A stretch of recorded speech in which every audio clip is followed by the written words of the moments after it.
Denver suffered worse. Right. They were in the late 5s already, and now they're in the late 6s, early 7 range, right? Which is, let's just say it's preposterous. It's preposterous that things went up that high. So a lot of people who were trying to buy their first home just are looking at the market now and they're going, it just isn't going to happen. So what does that mean for us as the real estate investor? Well, affordable entry-level homes, if we're seeing activity in the entry-level home product, the first-time home buyer product, that's where we got to be focusing our efforts. Right. Okay? And that goes for whether you're a real estate agent, you're a wholesaler, you're a flipper like we are here. You've got to start looking at where the market is going to be moving. Check, 1 2 1 2. Turn it up, turn it up. Welcome to the Foreclosure Deals Coach podcast. The tides are turning. The time is now. Your home for the mindset, methodology, and tools needed to invest in foreclosures. Don't you dare buy a house. Buy a deal. You need to get into this right now. Right now, yeah. And now your host, the Foreclosure Deals Coach, Donnie Corum. Hello, and welcome back to the Foreclosure Deals Coach podcast. I am your host and Foreclosure Deals Coach, Donnie Corum, recording with my executive producer, Mr. Jonathan Winston, up in the studio. What up, baby? Hey, what's going on, everybody? It is a beautiful day. What's going on, Donnie? Glad to be here, listening up, learning more about the real estate. Let me see. Summer is almost over. Yeah, summer's almost over. That is kind of sad. You know, it's when we're recording this now, it is the end, or we just passed Labor Day. And I don't even think I got in the pool this whole summer. No. I think I'm a little bit depressed, so I'm going to have to change that. I hate to be all one-upping you, but I bought a house with a pool. Hey, man. Over the summer. So I actually stayed in my own pool. Man, I just gotta level up. That just means we got a 2023. First of all, I can't miss the pool. Second of all, I should probably look into be buying something with a pool. Let's make that a goal. Right? Let's make that a goal. Yeah, we bought a place in Melbourne Village, Florida. Inside Melbourne, but it's like this really tucked in neighborhood of trees, and it's hard to describe. You got to see it. If you know anything about Melbourne Village, shout out on the page sometime. But really cool area. Anyway, house has a pool. Got a stellar deal on it. Paid $474 or something like that. Retails like mid-6s on it, and we are looking to Airbnb that out for a little bit. Nice. And then we're gonna, we'll be back and forth, moving back and forth there from Colorado and doing some deals down there because the market is pretty crazy down in Florida. So we're looking forward to that. And also, I complain every year on this show about how cold it's getting to be that time of year. It is outside. This year, I ain't doing it. This year, I'm not going to be on the air complaining to y'all about how cold I am. I'm going to be recording that you're going to hear waves crashing in the background. Lapping in the pool, people. That's right. Would you like a margarita? I'm making a couple in here in the house. Don't mind the blender. All right, let's get to it before we get too out of hand, because this is how it goes. CNBC, one of our favorite sources of real estate news, reports that first-time home buyers show more demand for mortgages even as interest rates rise. Key points from this is the average contract interest rate for 30-year fixed mortgages increased to 5.65 for 5.45, and that's a big jump from what it was 6 months ago when it would have been in the late 3s, early 4s, but we've seen some increases. And then purchase results, conventional applications dropped 2%, and government applications increased 4%. So FHA and VA is taking off, which is generally a sign of more first-time home buyer activity, which was from Joel Cannon, MBA economist. So what is the takeaway here? Well, obviously we're in a bit of, a previous show we talked about being in the great financial crisis of 2023, which hasn't even happened yet. Right? That's what they're naming it. They're starting to give it a name, which is always wonderful for press. You can really run with that. But there still is demand in first-time home buyers. Now, that's critical because we're here in Colorado Springs, Colorado, which went up by almost 40% the past 2 years. Okay? So the amount of increase really knocked a lot of first-time home buyers out of the game. Whereas you could have bought a pretty nice median-price home in the mid to late 300 range a year or two ago. Today, a median price home in Colorado Springs is about $500,000, maybe $525,000, right? Denver suffered worse. Right. They were in the late 5s already, and now they're in the late 6s, early 7 range, right? Which is, let's just say it's preposterous. It's preposterous that things went up that high. So a lot of people who were trying to buy their first home just are looking at the market now and they're going, it just isn't going to happen. So what does that mean for us as the real estate investor? Well, affordable entry-level homes, if we're seeing activity in the entry-level home product, the first-time home buyer product, that's where we got to be focusing our efforts. Right. Okay, and that goes for whether you're a real estate agent, you're a wholesaler, you're a flipper like we are here. You've got to start looking at where the market is going to be moving. So what did we do? Well, we started looking at the Pueblo market, and Pueblo's kind of funny because we make fun of Pueblo, or at least we have for at least the last 10 to 20 years. Long time. Yeah, like there's Pueblo, but Pueblo sucks. Like literally, if you say Pueblo to somebody in Springs, they will follow up with, but Pueblo sucks, afterwards, right? It's like a slogan almost. Because Pueblo sucks, right? But Pueblo is still a place where you can buy. I'm sorry, Pueblo. If you're listening to this show and you're in Pueblo. You people down there are all right. Individually, you're all right. It's your city. Not much to offer. Yeah, anyway, the point is we're still buying houses in Pueblo. Right. My finance guy, Mike, I hope you're listening, Mike. He calls it Pueblo. He says Pueblo. You can't get that. You can't get the extra E out of it. It's Pueblo every time he says it. We're still buying homes in the early $120,000, $130,000 bracket, and we put one on the market about almost. I mean, we closed on it last week, so it had to be just shy of a month ago. It had 5 showings inside of a day. Went $10,000 over asking price. They waived their inspection. All the crazy stuff that we saw, and by the way, don't recommend, in the Colorado Springs market is now happening in Pueblo. Okay? And this article that is kind of going in to say that the affordable housing has not gone down, and because there's just a floor, people are going to have to buy houses.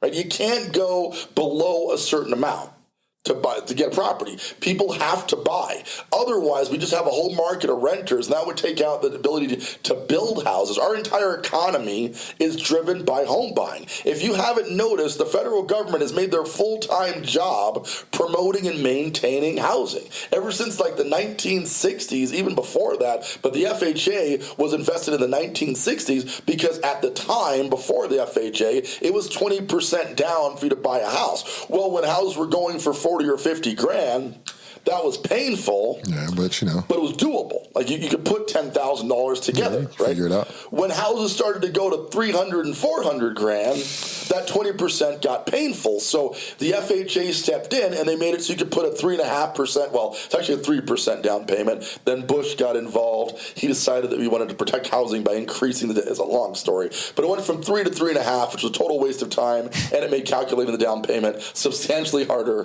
for no good reason, right? Because 3% agents could do that in their head. That was their commission, right? 300,000, $9,000. 400,000, $12,000, right? It was very easy. Suddenly 3.5, ow. W, what are you doing, man? Just because he wanted a jackal. That's a pretty funny situation. Anyway, so we have always protected housing in this country, and that's not going to stop. I can guarantee you this. If we are in the great financial crisis of 2023, the government will find a way to screw that up too. And the way they will do that is they'll stimulate the housing economy. I give you the Barack Obama era, which was about 2010, 2011, where well, housing slowed down. What are we going to do? Let's offer people $8,000 in cash to buy a house. And it seemed like a really good idea, right? And for a while, a young real estate agent back then got my license a few years prior. I was like, this is amazing. People are banging down my door going, I want the $8,000. I'm like, you got to buy a house, right? Yeah, sure, that's cool too. But where do I get my $8,000, right? You got to sign for. Never mind. Okay, let's do it. But we got it done a lot of times. But what happened was what everything happens when the government goes in and tries to stimulate the economy. Immediately after the $8,000 tax credit went by the wayside, the economy stagnated for the exact same amount of time it took to build the $8,000 tax credit up. So my point is the economy it's elastic, right? You pull it one direction or the other, it always manages to snap back. If you just left it alone, I assure you capitalism and the American way would figure things out. We would just build more tiny homes. We would figure out other ways to solve this problem. Unfortunately, we always do screw with this as a government and an economy, and as a result, you're always trying to correct the economy. When they lowered interest rates to the 2s, which I remember a long time ago saying, ill-advised, kind of stupid, we're going to pay for this later. Yeah, I don't know about that. 2% is pretty low, bro. It's pretty low. It was awesome. Don't get me wrong. Yeah, we liked it. But was it a good idea? No, it was not a good idea because now we're paying for it. Interest rates have snapped to much higher rates, okay, which have not only with the increased prices knocked out first-time home buyers, but now you've got increased prices and you've got higher rates because now we're at 5 or 6% for those same first-time home buyers. So where is an investor to go to find safe haven from all this nonsense? Cheaper housing. And as long as the country has been in existence, that's been the case. Pretty much everybody, my age or really close, can think back to when their town was a small environment, right? Well, there's only one Walmart. Right? And now, you got these major metropolitan districts because the population has grown and cities are growing rapidly. Well, there was a time where Colorado Springs was super affordable. It just isn't anymore. So people are going to have to go somewhere else. And the cities that come to mind are Pueblo. When Pueblo sucks, that ain't going to change. That's where people are going to go. Right, maybe it'll get a little bit better in 10, 15 years. Yoder, there's a lot of small cities. See, the problem is when you describe Colorado, all you think of is Denver. Yeah, you got Denver, and you got it's like Denver mountains. Like people, and it's like, what, the mountains aren't right in Denver? Like I can't just go, like, I don't know. People don't really understand that there's other places. There are other cities in Colorado, right? So that's been the challenge. You think of Denver, but Denver got way too expensive a long time ago. Is that uncommon? No, look at L.A., right? Look at Los Angeles. When you think of California, you definitely think of Los Angeles, but not like as a whole. There's a whole bunch of other little cities, a lot of crappy little cities all over California, right? When you think of New York, sure, your mind wanders to the city, New York City, right? But there are a bunch of other small places in New York that are doing just fine during this crisis and this change. Well, in Colorado, it used to be Denver was like the really expensive city, and Colorado Springs was affordable. You just had to drive an hour to get to Denver. Right? Well, now Pueblo is only 30 miles south of Colorado Springs, and then you got Canyon City, and there's never been any valid reason for me to go to Canyon City. I can't think of any reason I'd want to go to Canyon City. Driving down the Pueblo is hard enough. Then you gotta go. It's another half an hour. Yeah, it's like, I don't know, man. Right? But as you say it, you gotta understand, if you are willing to dominate this market, that's where you're gonna need to be. You need to be right now. You're gonna have to go to these smaller markets and go, where are people able to afford housing? Not where do people want to live? That's an important dissertation between a rising market and a falling market, okay?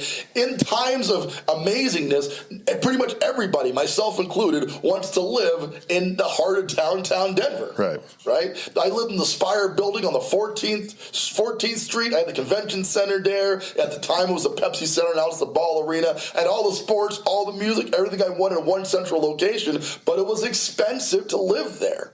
I was in a spot where I could afford it. But there's a lot of people who weren't, and they were forced to migrate out of the city. Right? And Denver has a bunch of little small suburbs. One example that comes to mind is the Aurora area, which was considered to be the straight-up hood not 5-6 years ago. Now Aurora's got really nice houses, right? Great properties, easy access to other parts of the city as they figure out the transport system. The point is because humankind spreads like a virus, I guess for lack of a better term. There's a scene in The Matrix. Sorry, Mother Earth. Right? He's talking to Morpheus and he goes, "You humans are like a virus." Ouch, Agent Smith. Right, it was brutal the way, but he was right. We keep spreading out.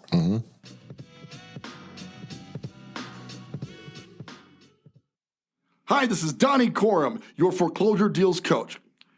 One of the things we talk about on the show is the importance of great foreclosure data in helping you to find a great deal on a foreclosure property. But where do you find this data? You're certainly not going to find it on Realtor.com. You can't get it on your local MLS. So we have partnered with data provider Foreclosures.com to get you the latest and greatest in foreclosure listings right there in your local market. These properties are not hit the market in most cases, and when they have been foreclosed, gives you easy access to find out more detail so you can get the best deal on a foreclosure property. Getting started is super easy. Head on out to foreclosuredealscoach.com and click on the link labeled Foreclosure List. Enter your zip code for a free 7-day trial of the best foreclosure listing data available in your local market. These properties are not even on the market yet, so you can get a jump on them and get a great deal. Once again, this is Donnie Corum, your foreclosure deals coach. We'll look forward to seeing you there. Right? So you as an investor can't lament in the fact that, man, I can't even afford to live in my home city anymore, bro. That's whack. Every time somebody says something, I just want a backhand. I'm like, we're not slowing down the progress of the economy because it's inconvenient for you. And your economics didn't keep up with it. I get it. I long for parts of my childhood memories of Colorado Springs, Colorado, but only like a handful of them, right? A couple things that were cool. We were a smaller city, but we haven't stopped making people. Y'all know what causes that, right? Yeah, I don't think you want to stop that. Right? Because it's too much fun. We ain't giving it up. For sure. Right? So we're creating more people. We're not creating more land. So we were being forced to spread out. As a real estate investor, your mission in life right now is to start looking at these nearby cities around the big metropolitan districts that grew too fast and got too expensive and finding out where people are going to go. Now, one of the reasons those cities suffered back in the day was nobody wanted to commute. Right. Right? Your reasoning for not wanting to live in the outskirts of Denver was because you had to get to work in the city. Traffic's terrible. People are terrible. Cars are congested. Nobody wanted that. I lived right in the center of the city. I used to make fun of my friend. Like, hey, I'm going to the Nuggets game. Y'all want to come? Ah, man, I ain't trying to deal with that traffic. Blah, blah, blah, blah, blah. I'm like, I never worried about it, but I understood. What happened recently, this is the one benefit. I mean, there are a couple of benefits of coronavirus, but one of the benefits of that crazy-ass disease was we learned how to work from home. Remote working. Right. Upwork is an entire business that was built on the notion that the future workforce is not only going to work from home, they're going to work for home for themselves. If you haven't read it already or listened to it, you all should get the 4-Hour Work Week by Tim Ferriss. Great book. Great book. He was talking about remote working and all that stuff in 2004. Wow. And, that's like when that book was originally written. And all the same principles and things that he's talking about, they still apply. And the only thing difference now is that they're at scale and that some of them are probably even easier to implement than what he was doing there now. So we got to just take advantage of it. I want to meet with people now. I don't go, hey, you want to come to my office? I ship them my Zoom link. Let's just do the Zoom, man. Let's just make it simple. Right? You don't have to leave where you're at. I'm more comfortable in my home office. Like that's not only the future, that's the present. That's now. Kids have learned to go to school online because they had to do coronavirus. I don't think they were very effective. I know I wouldn't have been because you got two screens up. My PlayStation's on the TV here and my teacher's on the other one. So I knew I wouldn't have gotten anything done in that environment. But my kids, they are amazing at teleworking right now. And they're logging into their online homework portal, having conversations with their teacher. I got to weigh with their teacher, and they're still going to class, but the telework system has gotten so dialed in, to your point, that it's become part of their normal. And that really happened over the 1.5, 2 years that we struggled with the coronavirus pandemic, whatever we called it at the time. Yeah, right? And again, more definitions and more terms that usually just get changed when they aren't as conveniently needed in the moment. Absolutely. So the commute thing's no longer going to be an excuse. Now you're going to live where you want to live. Because you're no longer going to the office to get stuff done. The knowledge workers of the world, which make up a very large percentage. This was not the case in the industrial era. This was not the case in the agricultural era. That was the previous time frames in U.S. history where the farmers had to show up and work on their field physically, or the factory workers had to commute to the factory to get that done. Today, the majority, I would imagine, of workers are now knowledge workers. They're using their brain. Like if you call Apple customer support right now, and God help you if you got to do that because, it's a process. You're going to be on the phone for a while, right? But you're not talking to a dude who's working at Steve Jobs' super impressive hyper campus in San Jose. You're talking to some guy who's, probably got his feet kicked up on his chair right now, and he's walking you through how you brick your iPhone, secretly making fun of you behind the scenes. Hold on, let me put this on. Let me put you on hold for a minute. This dude is an idiot. Why were you standing over a lake trying to take pictures with that girl? So teleworking is taking off, is the point. So that's not going to be a reason why people don't move to cities. As a matter of fact, I think, and I talk to people all the time who are lamenting for Old Town Colorado Springs and going, it's getting too busy here. The traffic sucks. People in Denver have felt that way for years.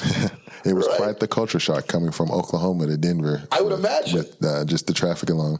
It messes with your system, right? Now, if you're coming from a Dallas where traffic has been that way forever, or New York or LA, et cetera, but a lot of people who move to big cities are like, either you're really into it, and I'm really into it because I'm a city boy, or you just hate it. But I think you're going to see a vast migration into getting into wide open spaces. And some of it will be by desire, and some of it will be by necessity, okay? The water supply, the air supply. There are certain things you are not going to be able to get in the city as regularly because it's condensed and it's being used, and it's going to come as a premium. Think I'm bluffing? Have you noticed what your electric bills have done recently?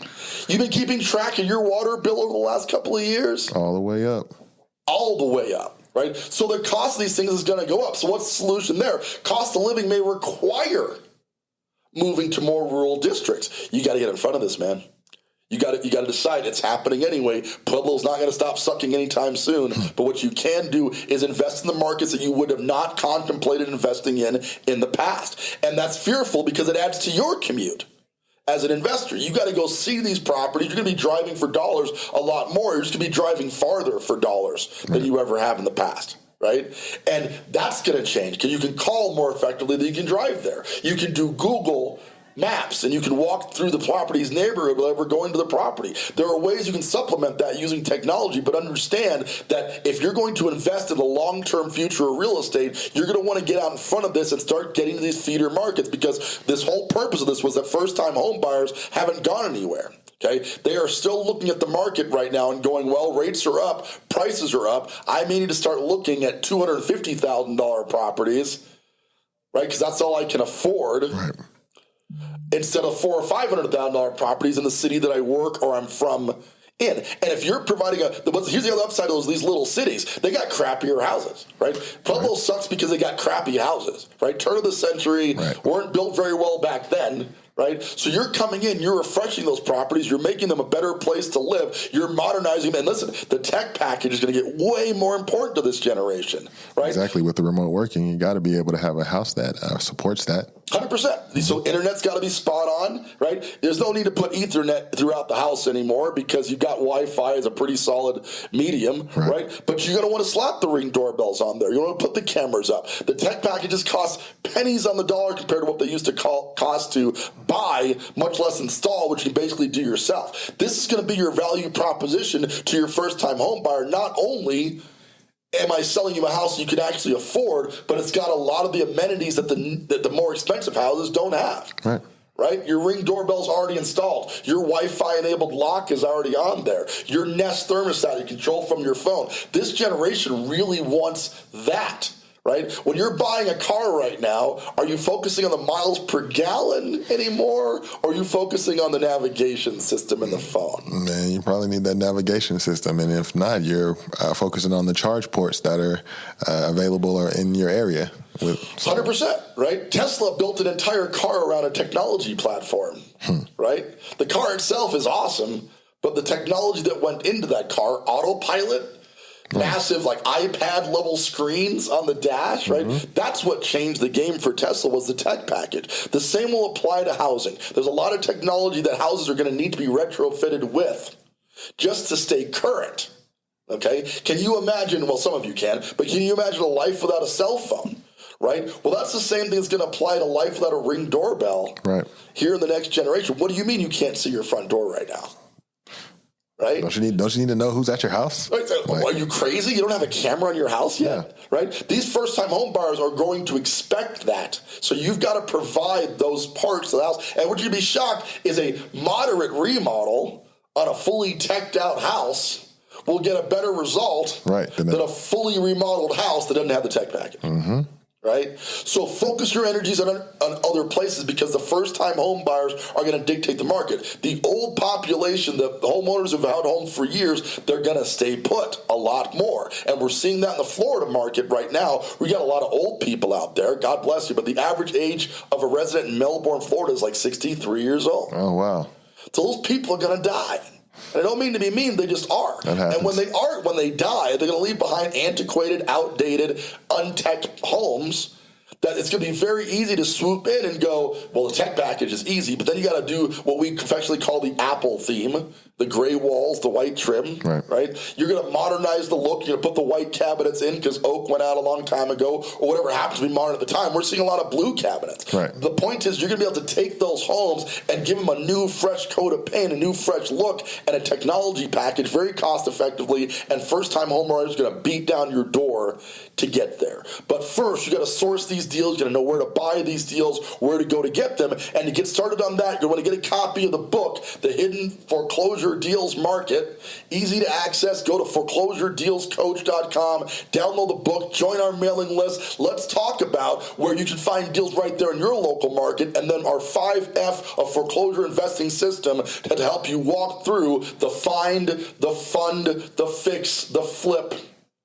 part of the process. I drop figure. I always do that. Yeah, because it's the newest F, guys, and I'm just getting used to the second F. When we had find, that was about looking for the deal and making sure it's a good deal. But like Donnie said before, there's a lot more to finding a deal and making sure that the one that you find lets you fund it and fix it and be able to get to the end of it than just doing a quick search. So that's where the figure comes from, right? Yeah, and we learned a lot of people were getting lost in deal analysis, and I guess the reason I didn't originally put it as an F when we started because I do deal analysis mentally. That's my entire gig, and it has been for 17 years. So I take it for granted. Right. There's a lot I got to teach in that space. So we added a whole nother F inside the course, the figure, which goes deep dives into deal analysis, and you're going to be able to utilize that course to learn how to do it. Doesn't matter how many deals you find. I'll be frank with you. Finding deals, people have thought that was a problem for the past few years. The real problem was analyzing those deals effectively. A lot of people jumped into wholesaling without any idea on how to do deal analysis. Mm-hmm. So we just started really coaching and mentoring on that, really taught our wholesalers how to bring us deals that we would buy because the analysis was already done.